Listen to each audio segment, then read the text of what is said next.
Rekan-rekan mahasiswa, generasi penerus bangsa, generasi harapan bangsa, kita lanjutkan materi kita tentang pengantar politik hukum. Tadi sudah kita bahas tentang yang pertama adalah asal-usul politik hukum, yaitu zaman peradaban. Sedikit ada kesalahan penambahannya, jadi 6 poin asal-usul politik hukum menurut dalam bukunya Mulyadi. Yang kedua adalah zaman Yunani.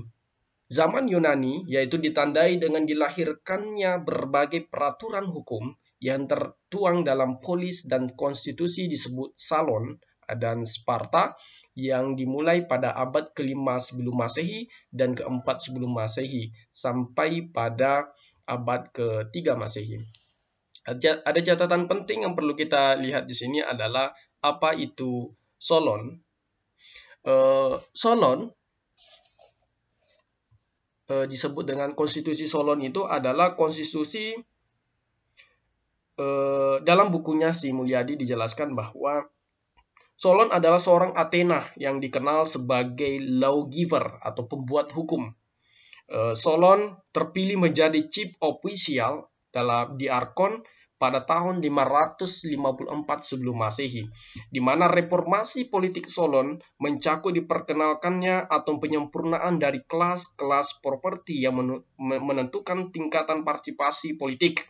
Jadi di sini sudah berbicara tentang bagaimana masyarakat itu berpartisipasi dalam politik yang tersedia bagi warga negara. Jadi memang sudah ada partisipasi. Sudah berbicara di zaman itu, zaman Yunani kuno itu sudah berbicara tentang bagaimana warga itu ikut berpartisipasi dalam politik. Serta menggantikan kelahiran dengan kenyataan sebagai kriteria bahwa kekuatan politik pembuatan dewan baru. Jadi sudah ada dewan yang untuk membentuk daripada hukum yang dipilih dan memiliki masa jabatan terbatas. Jadi sudah bicara juga tentang, kalau kita lihat di sini, sudah bicara tentang ada dewan yang dipilih, dikatakan di sini masanya terbatas, ya kan? Masa jabatan juga sudah terbatas ya.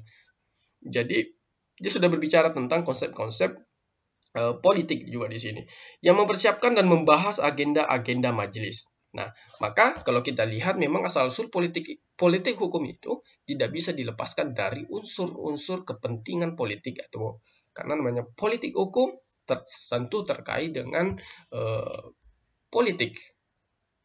Kemudian catatan yang perlu kita jelaskan di sini adalah Solon dan Sparta.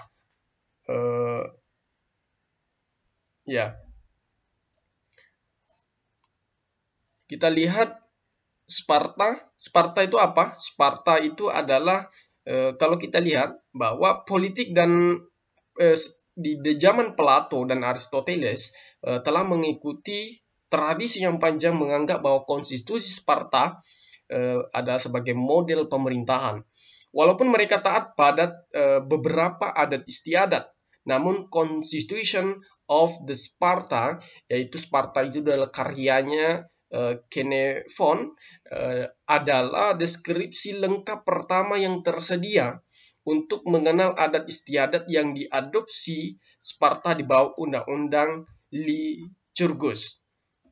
Nah, konstitusi Sparta itu sebenarnya adalah kumpulan adat istiadat, kemudian diadopsi dalam Undang-Undang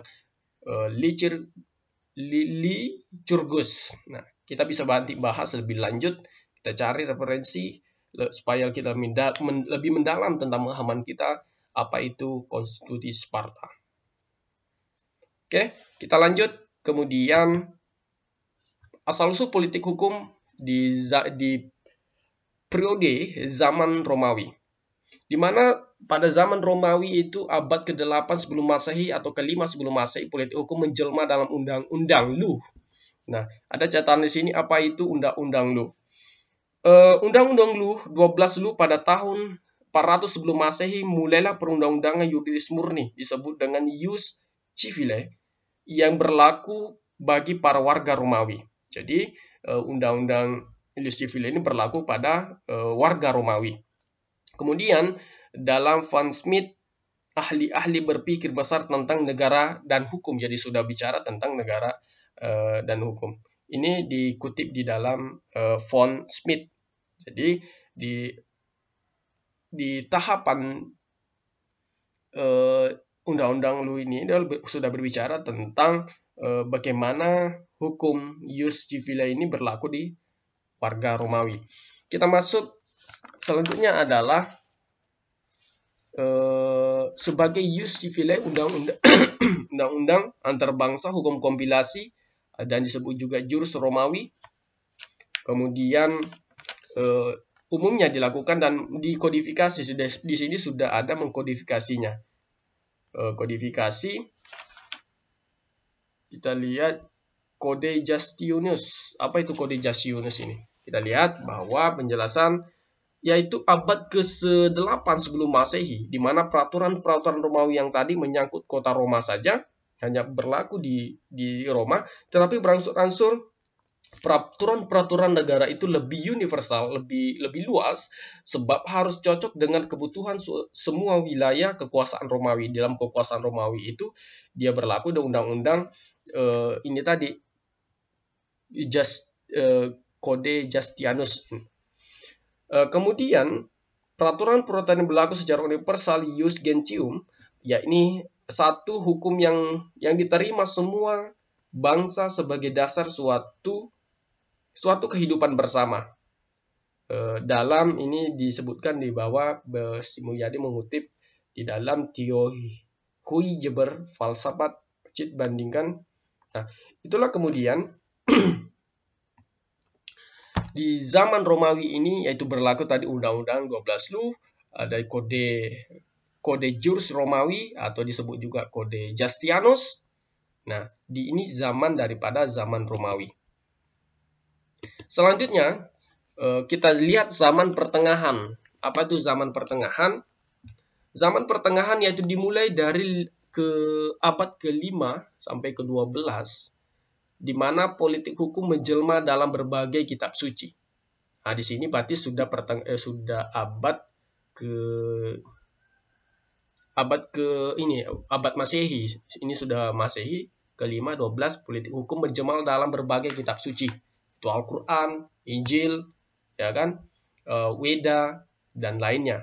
Karena Masehi itu sudah dihitung dari awal kelahiran Nabi Isa. Jadi Injil berdasarkan keyakinan keberagamaan dalam Jadi di dalam zaman pertengahan ini sudah sangat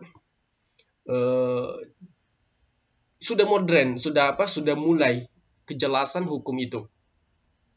Bagaimana misalnya Al-Qur'an itu di zaman Rasulullah itu luar biasa, seluruh dunia mengenal bagaimana hukum-hukum daripada yang dibawa Al-Qur'an. Injil di zamannya Nabi Isa hanya berlaku kepada umatnya. Nah, zaman pertengahan ini sudah mengenal keyakinan keberagamaan dan menjalankan kehidupan dan pemerintahan. Bagaimana menjalankan kehidupan di pemerintahan. Nah, kita lihat zaman yang kelima adalah zaman perkembangan. Nah, di mana zaman perkembangan muncul piagam yang konvensi.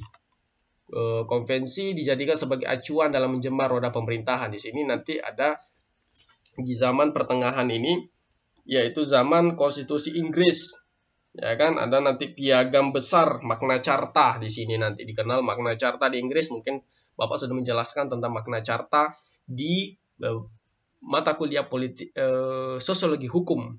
Magna Carta.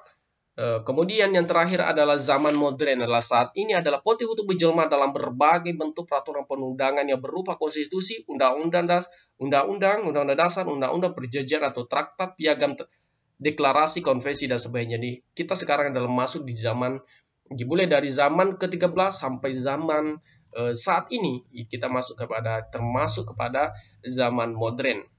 Nah, itulah asal-usul politik hukum. Kita bisa bahas nanti terkait ke-6 fase daripada asal-usul politik hukum. Oke, kita lanjut nanti video yang terakhir dan membahas tentang bagaimana klasifikasi hukum